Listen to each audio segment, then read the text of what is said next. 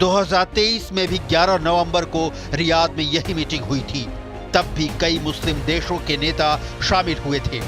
तब भी मुस्लिम देशों ने एकजुट होने और इजराइल पर पाबंदी लगाने की मांग की थी। लेकिन पिछली बार के मुकाबले इस बार अरब देशों के शब्द इजराइल को ज्यादा परेशान कर सकते हैं।